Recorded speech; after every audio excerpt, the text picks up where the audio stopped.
Pessoal, beleza? Hoje vamos fazer aqui mais um motovlog. Hoje vamos fazer mais um vídeo falando a respeito de transmissões automáticas, que eu achei um teminha interessante para a gente falar aqui, que é a questão do subdimensionamento, que muita gente usa como desculpa, o motor ser muito forte, mas são erros de projeto. A gente vai discutir isso um pouquinho aqui, tá bom? Se você ainda não é inscrito aqui no canal, por favor se inscreva, que toda semana a gente sempre tenta trazer um vídeo novo aqui no canal. Se você já é inscrito, participe daquela área comunidade, que lá nós falamos sempre a respeito dos carros que a gente vai testar, dos carros que a gente já testou e de assuntos em geral. Bom, e antes de mais nada, esse vidinho que vocês estão ouvindo é da suporte da minha câmera, tá bom? Então, câmbio automático ele gera ainda muita polêmica aqui no Brasil, né? Por conta da falta de conhecimento. E muita gente está começando a ter o primeiro automático agora por esses últimos anos, né? Está sendo algo que está se popularizando. Já no ano passado, praticamente metade da produção no Brasil foi de carros com câmbio automático. Isso é um fato que nunca aconteceu. Isso é um fato que é comum ao restante do mundo em geral, por exemplo, como a Europa e os Estados Unidos. Apesar de muita gente achar que europeu, aliás, apesar de europeu amar o câmbio manual, o câmbio automático ele tem realmente ganhado uma proporção muito grande no mundo inteiro, né? Porque é prático e hoje é muito eficiente, né? Muitos carros com transmissão automática hoje são mais econômicos que suas versões manuais, por terem uma relação final, por exemplo, em sexta, sétima, oitava, nona, décima marcha, mais longas do que a versão manual. Isso quando o carro não é CVT, que aí não tem relação nenhuma, né? Então isso é uma coisa que realmente auxilia muito, né? A essa popularização. Mas junto com a popularização veio também a questão da falta de conhecimento técnico, né?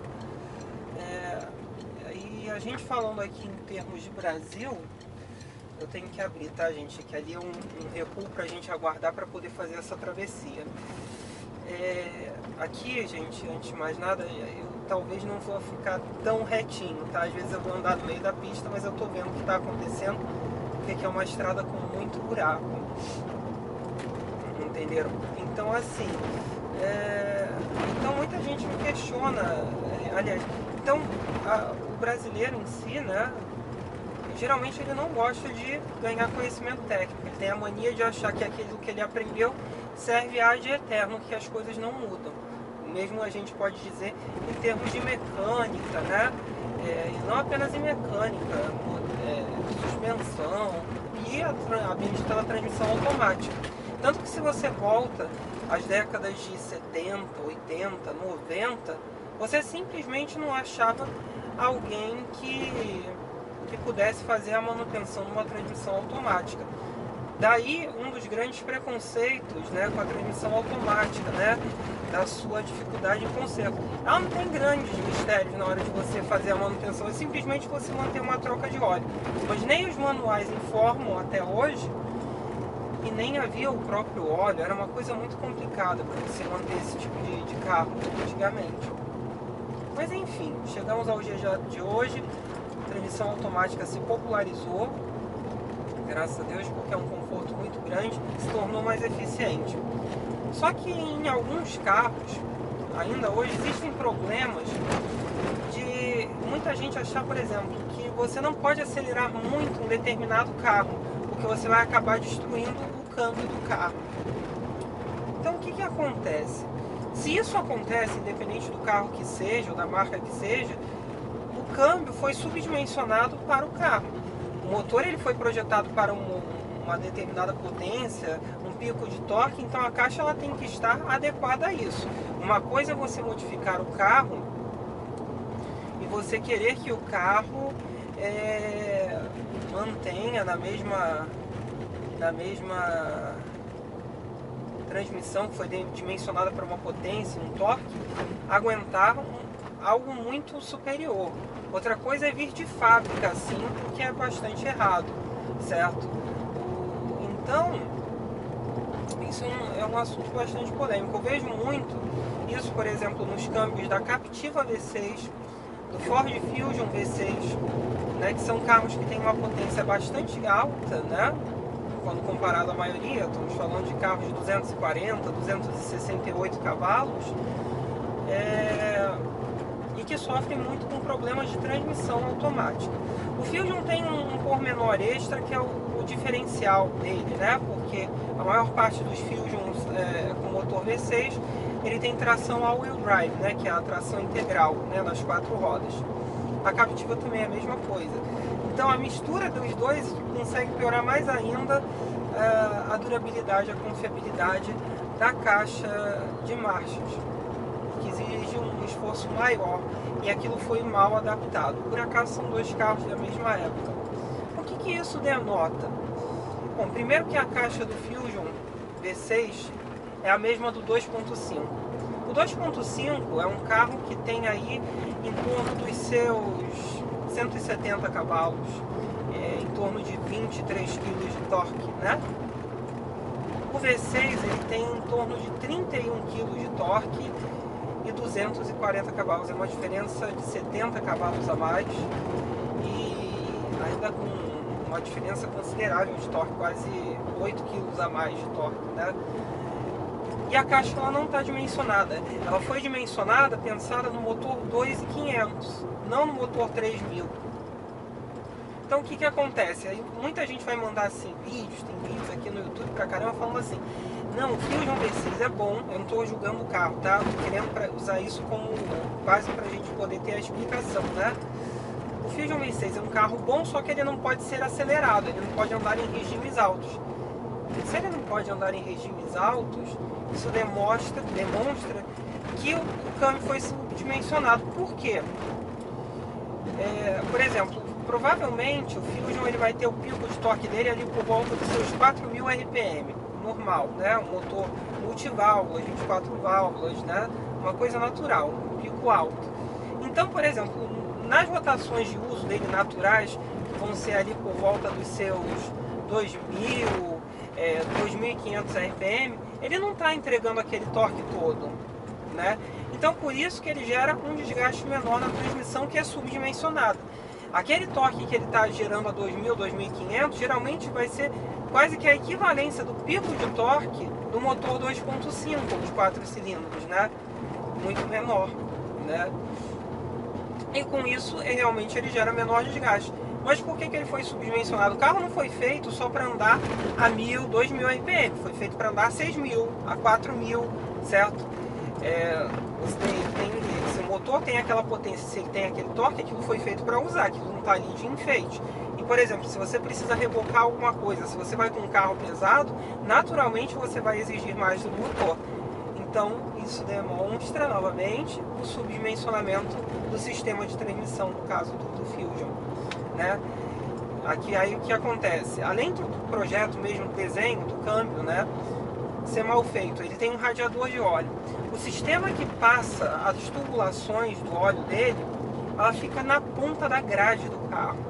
Isso é horrível, porque além dele oxidar muito facilmente, né, de você quebrar ele, né, se ele se destruir, ainda tem a questão de, por exemplo, numa subidinha ou como a gente tem muito quebra-mola, você bater aquilo e estourar a tubulação do câmbio e perder o câmbio todo de uma vez só, né, de uma forma bastante estúpida. Então o projeto foi mal feito. E ainda tem a questão do diferencial, né, que é o que faz a equalização da tração, né, que ele pode trabalhar com, acho que até 50-50, né, 50 na dianteira, 50 na traseira. Quando ele não está sendo forçado, ele concentra tudo na dianteira, né, até 90% do torque vai para a dianteira. Então é mal projetado, é mal feito, é uma coisa bastante complicada, porque faz o carro ter uma manutenção muito maior, sem haver tanta necessidade, tudo por conta de uma economia estúpida, né? A Ford chegou até a chamar esses câmbios para recall, né? Para que eles fossem consertados e adequados à nova realidade, né? Ou aliás, a realidade dele, né? Não é nova, o carro já saiu dali já com aquela potência, né? Mas é uma coisa absurda da gente pensar, né? Que o negócio ele foi tão mal projetado, foi subdimensionado. A Chevrolet também sofreu, né, como eu disse para vocês, com o caso da Captiva, por exemplo, né, que o câmbio ele era subdimensionado para o torque do carro.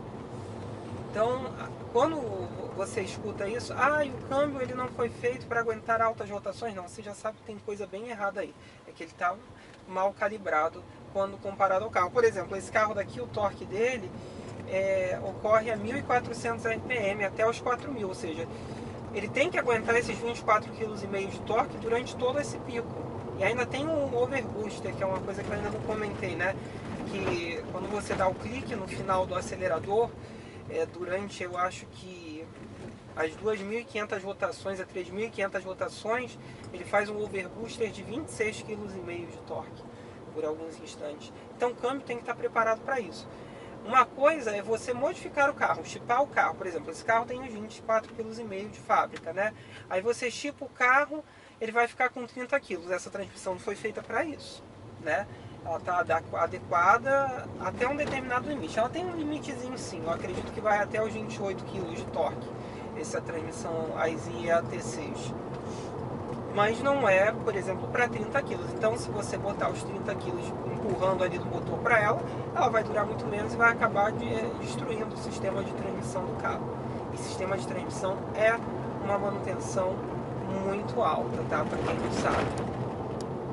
E também tem outro fator do subdimensionamento, que é um subdimensionamento mais crítico, por exemplo, ao Brasil, da tropicalização. O que é a tropicalização?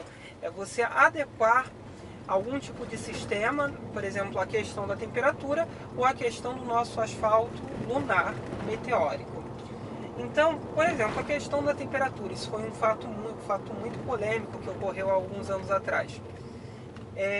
Nissan Sentra, aquele Sentra não tem cara de tiozão, mas mexeu com o meu coração, né? Vocês lembram dele? Que foi de 2006 a 2013. Esse Sentra ele sofreu muito nas primeiras unidades por conta do superaquecimento da transmissão não ser adequada, não ter um radiador de óleo para a transmissão. Isso fez muito mal ao carro aqui no Brasil. Aí depois de algum tempo eles adaptaram um radiador e melhorou. O Lancer CVT também acontecia a mesma coisa. Porque como é que funciona um câmbio automático do tipo CVT?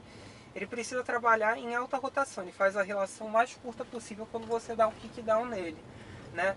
Então ele vai esquentar bastante o óleo, só que isso tem que ser dimensionado, tem que ser pensado para isso. E não era pensado. Então o Lancer CVT, a ASX também CVT, sofreram muito com isso, né? Que o carro entrava em pane e aí ele limitava a quantidade de giros do motor para evitar que o câmbio quebrasse, né? Ele está com um carro mais alto que eu e ele passa mais devagar do que eu. Eu dei passar nessa porcaria desses trilhos. Então assim, então eles tiveram que adaptar também um radiador de óleo para esses carros, né? Tem limite de peso? Não. É uma coisa complicada, né?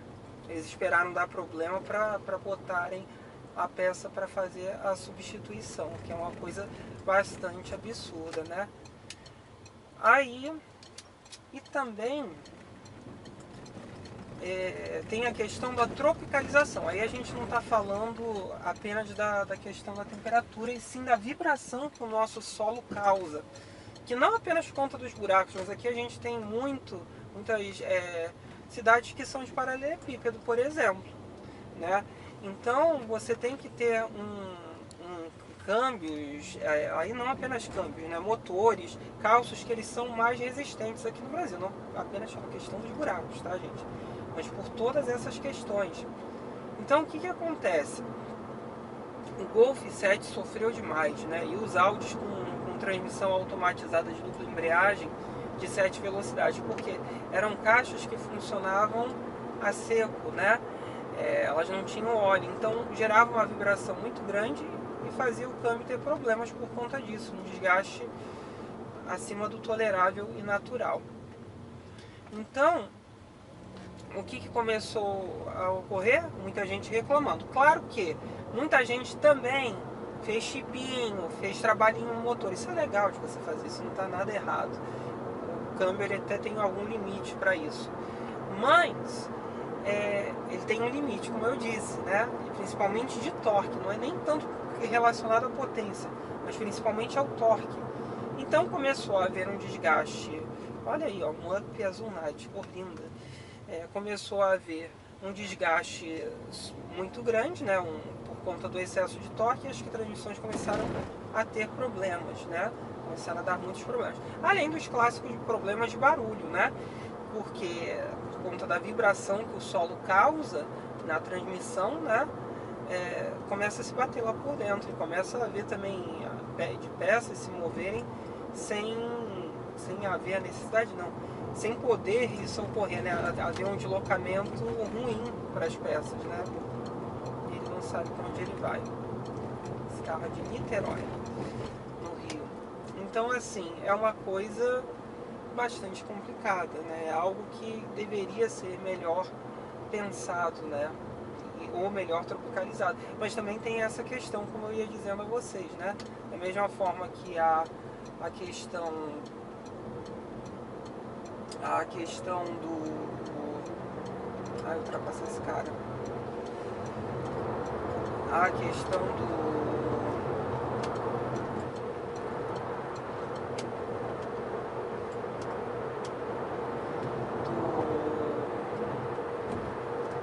da tropicalização, do calor, existe a questão da vibração e também existe a questão do subdimensionamento de uma transmissão, né? E subdimensionamento ele não quer dizer apenas da transmissão não, tá? Que a gente aqui está falando de câmbio automático, mas pode ocorrer com qualquer parte do carro, até mesmo desde um pneu ser subdimensionado, né?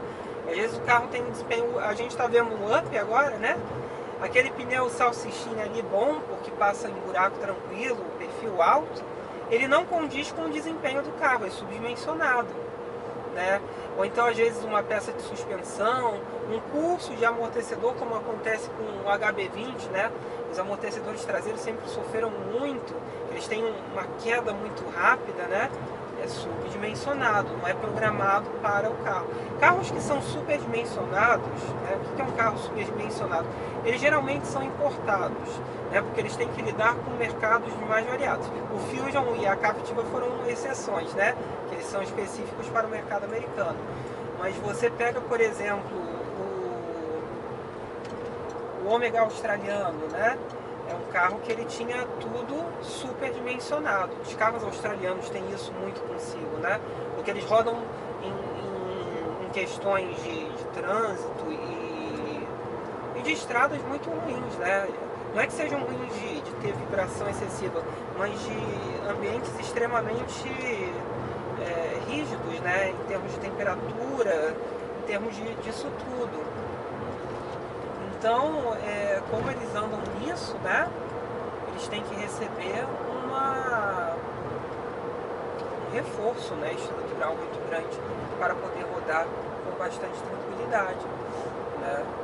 As Mercedes geralmente também tem muito isso, porque a Mercedes vende muito nos Emirados Árabes, né? Na Arábia em geral. Então é um ambiente de uma agrura muito grande por conta dos desertos, né? África também, né? Toda aquela região. Então você tem desertos muito grandes, né? Então acaba exigindo um carro que tem uma resistência maior, né? Para que ele não sinta tanto essa questão, né? Na hora que ele vai para outro país, que ele funcione de maneira adequada, principalmente, né? Então, eu acho que eu consegui explicar aqui mais ou menos. Espero que vocês tenham entendido o que é o subdimensionamento dos veículos. Aqui a gente está sendo só prazer, na velocidade máxima da estrada, olha, piloto automático ligado, vamos tranquilamente, muito conforto e suavidade. 110 por hora, 2.200 RPM, nem isso, 2.100 RPM. É isso então, pessoal, curtam, compartilhem, se inscrevam no canal. Se vocês têm alguma dúvida, postem embaixo que com o tempo eu vou respondendo. Se vocês querem que eu teste algum carro específico, informe aí embaixo que eu tento arranjar e falo a respeito das minhas impressões após guerra para vocês. É isso então, pessoal. Valeu!